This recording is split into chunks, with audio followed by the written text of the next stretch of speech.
올해로 25년이 된 부천 국제 판타스틱 영화제를 돌아보는 그 첫 번째 순서입니다. 코로나19 상황에 영화제를 제대로 평가하기 어렵다는 지적들도 있는데요. 문화도시 부천이 막대한 예산을 몰아주는 이 비판 영화제, 과연 어디까지 와 있는지 이정하 기자가 취재했습니다. 부천 국제 판타스틱 영화제가 한창 진행 중이던 지난 12일 부천 상동거리. 인근에 영화제 주요 상영관이 있지만 어디에서도 축제 분위기를 느끼기는 힘듭니다. 요즘은 별로 못 느껴요. 하여간 상대적 박탈감이라 하면 좀 하여간 그런 게 좀 보이대요. 올해는 오프라인 상영 비중을 늘려 온라인 방식과 병행하겠다고 계획했던 상황. 매년 부천의 이름을 전면에 내걸고 열리는 국제 문화축제에 지역 상권의 기대치도 자연스럽게 올라갈 수밖에 없습니다.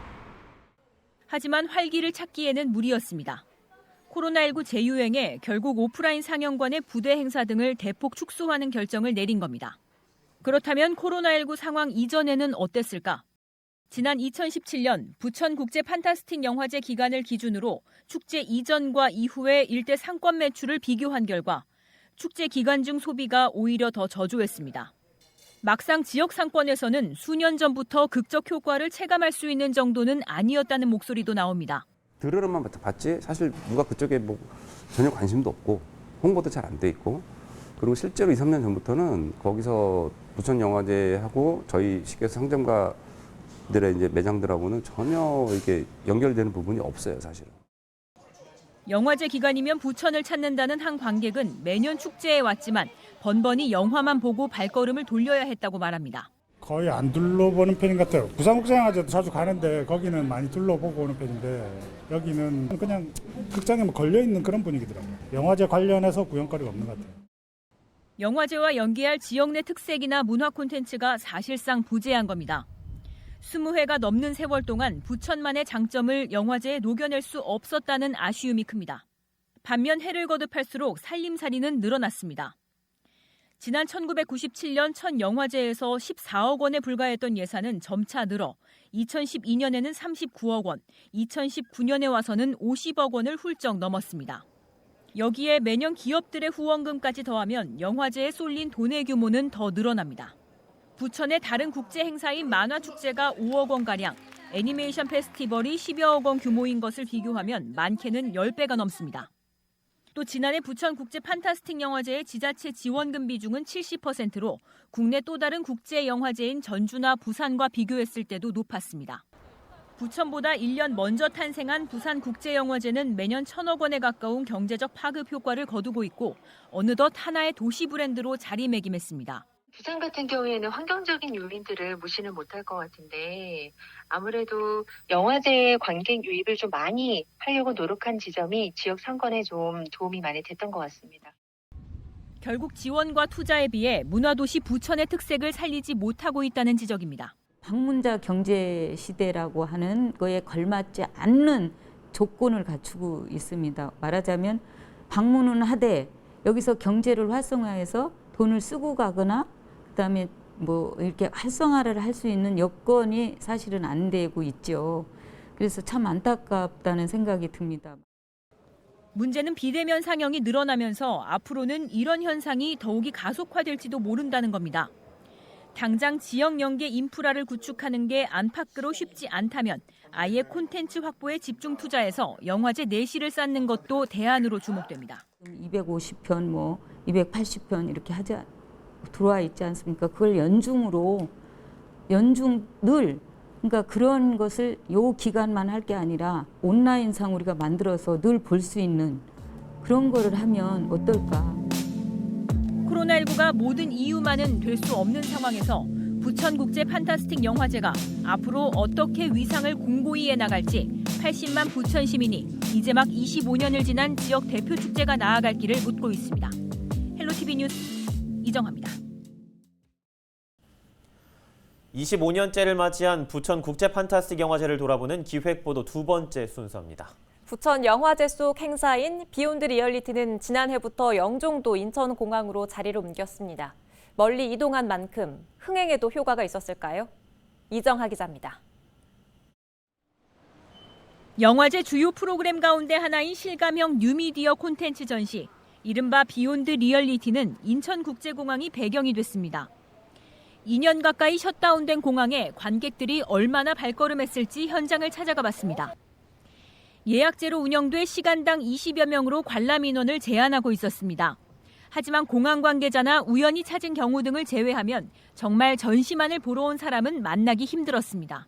원래 다른 사업 설명회가 있어서 그거를 참석하러 온 김에 오게 됐어요. 이것만 보러 여기 공항까지 오실 것 같으세요? 어때요? 저는 원래 이런 일을 쪽을 해서 있으면 와보는 편이긴 하거든요. 일반 관람객이지는 잘 모르겠어요. 지금. 아니 여기 오니까 이게 있어서 한번 해보는 거죠. 이렇게 하면 안 돼 이거. 그런데 이 행사는 이미 지난해 말 같은 장소에서 유사한 형태로 한 차례 열렸습니다. 당시 인천공항과 부천시는 공동 개최를 선언하며 행사에 대한 큰 기대감을 드러냈습니다. 코로나 상황에서 제한된 여건 속에서 진행된 것이 참 아쉽지만 무척 의미 있는 일이고 또 인천공항 입장에서는 또 다른 또 도전이라고 생각합니다. 당초 코로나19에 발길이 묶인 여행객들이 확장 현실, XR 영화 콘텐츠 감상을 통해 가상의 여행을 한다는 취지. 부천 국제 판타스틱 영화제 사무국은 인천공항에서 부천으로 전 세계의 혁신적인 작품들이 모이고 다시 확산하는 것을 모토로 한다는 현 시점에서는 다소 추상적일 수밖에 없는 기획 의도를 밝혔습니다. 인천공항공사와 부천시는 어떻게 이 행사를 두 해나 함께 열게 됐을까? 전시를 위해 부천시는 지난해 1억 5천만 원, 올해는 그 규모를 더욱 늘려 2억 원 가까운 예산을 들였습니다. 여기에 인천공항공사는 장소를 제공하고 회당 2천만 원을 지원한 게 전부입니다. 사실상 예산 대부분을 부천에서 쓰고 잔치는 인천에서 열게 된 셈입니다. 정작 부천 지역에서 예정됐던 프로그램들은 코로나19 재확산으로 대부분 취소되거나 축소된 상황이었습니다. 그렇다면 지난해 전시에서 흥행 측면을 따져봤습니다. 지난해 주최 측은 단순히 작품 관람 횟수만을 따져 3천여 명으로 표기했습니다. 열린 공간이라는 이유로 입장 인원을 집계하지 못했다는 게 이유입니다. 올해도 3,000명 정도가 관람한 것으로 전해졌습니다. 실제 유의미한 관람객 수를 파악하기에는 무리가 있습니다. 부천에서 40여 킬로미터나 떨어진 사실상 사람들의 발길이 끊긴 공항을 두 차례나 연이어 축제 장소로 선택한 것이 아쉬울 수밖에 없는 지점입니다. 부천 시민들이 함께 호흡할 수 있다라고 하는 공론의 장, 그리고 같이 즐길 수 있는 문화 콘텐츠로서의 기회의 장을 마련하는 것이 오히려 보완돼야 될 문제이지. 부천국제 판타스틱 영화제에서 가상현실 콘텐츠가 선보이기 시작한 지 어느덧 6년. 더 넓은 곳으로 확장하기 전에 개최지인 부천에서부터 지역민이 함께 공감하고 즐길 수 있는 프로그램들을 고민해봐야 하는 시점입니다. 헬로티비 뉴스 이정화입니다. 부천 국제 판타스틱 영화제를 짚어보는 마지막 순서입니다. 영화제의 꽃은 양질의 작품과 관객들 호응이라고 할 수 있겠죠. 그런데 어떻게 된 일인지 최근 수년 사이 부천 영화제를 찾던 관객의 발걸음이 점차 줄고 있습니다. 이유가 뭔지 이정하 기자가 짚어봤습니다. 올해 영화제에는 온오프라인 상영을 앞에 모두 3만 5천여 명이 다녀갔습니다. 지난해보다 소폭 감소한 규모입니다. 관객들이 부천을 찾는 이유는 분명합니다. 장르 영화 정말 좋아합니다. 저도 영화 만드는 사람이거든요. 그래가지고 뭔가 좀 도움이 될 것 같아가지고 보러 왔습니다. 다른 영화제랑 좀 특화돼 있어서 저 판타스틱 그런 판타지 영화를 좋아해서 가끔 좋은 영화 있으면 찾아오는 편입니다. 올해는 대만 인기 감독인 구파도의 신작 월화노인의 전설을 현대적으로 재해석한 작품인 만년이 지나도 변하지 않는 게 있어가 개막작으로 선보였습니다. 나홍진 감독, 스타 작가 김은희 등을 앞세워 홍보하면서 일부 화제작에만 관심이 쏠리기도 했습니다. 예년에 이어 애니메이션 작품들도 다수 선보였는데 이 때문에 애니메이션이나 만화 축제와 별다른 차별점이 없다는 비판도 수년째 이어지고 있습니다. 전문가들은 영화, 미디어의 환경이 급속도로 변화하면서 이런 현상은 더 가속화될 것이라고 진단합니다. 플랫폼 논쟁이 워낙 가속화되다 보니까 온라인 플랫폼이라던가 혹은 그런 넷플릭스 같은 그런 영화들 OTT로 넘어가는 경우가 많기 때문에 그러니까 아무래도 다양한 영화들을 좀 보여주고 새로운 영화들을 보여주고 싶어하는 영화제의 어떤 필요성과 플랫폼의 변화 과정에서 조금 이런 문제들은 계속해서 조금 더 나오게 되지 않을까라는 생각도 들긴 합니다. 매년 평균 50여 개국에서 온 작품 200여 편을 선보이고 있는 영화제. 부천국제 판타스틱 영화제는 장르 영화를 내세워 20년 이상을 이어오고 있습니다. 그런데 초기 정체성이 흐려지고 있다는 조짐이 수년 전부터 있었습니다.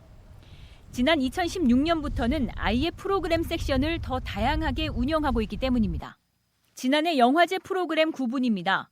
월드 판타스틱 레드, 금지구역, 판타스틱 단편 걸작선 부문이 흔히 B급, 이색적인 장르 영화 위주의 상영으로 마니아 관객들이 대상입니다. 반면 월드 판타스틱 블루나 패밀리존에는 비교적 대중성 있는 작품들이 이름을 올리고 있습니다. 다양하게 영화를 접할 수 있다는 것이 장점일 수 있지만 동시에 차별화된 정체성을 흔들리게 할 수도 있는 지점입니다. 대중성을 쫓아가기에는 본래의 정체성이 또 훼손되는 어려움이 있어요. 본래의 전통적, 주체적 그 장르를 고집하는 것은 대단히 중요한 일이라는 생각은 해요. 너무 상업 영화나 너무 다른 장르 애니메이션 같은 것들을 침범했을 때 오히려 전통성이 사라지는 또 한계가 있을 것 같아요. 이렇다 보니 소위 돈 내고 부천영화제를 찾았던 마니아 관객들은 점차 줄어들고 있는 모습입니다. 부천영화제가 다양성을 확보하기 시작한 무렵인 2015년부터 3년 동안 관객 예매는 해마다 줄었습니다. 국내 3개 영화제 가운데 같은 기간 연속적으로 유료 관객이 줄어든 건 부천뿐이었습니다. 이제는 코로나19라는 변수까지 더해져 영화 산업 지형이 극장을 넘어 안방까지 들어온 시점. 부천국제 판타스틱 영화제가 지난 8일 영화제의 문을 열며 대중에게 건넨 말입니다. 표현의 경계와 미디어의 경계를 넘어서기 위해 항상 노력해왔기 때문입니다. 벌써 25년이 됐습니다. 25년 역사를 쌓아 올린 부천국제 판타스틱 영화제가 본래 정체성과 대중성 기로에서 중심을 잡지 못하고 있는 사이 관객들로부터 외면당할 처지에 놓여 있습니다. 헬로티비 뉴스 이정아입니다.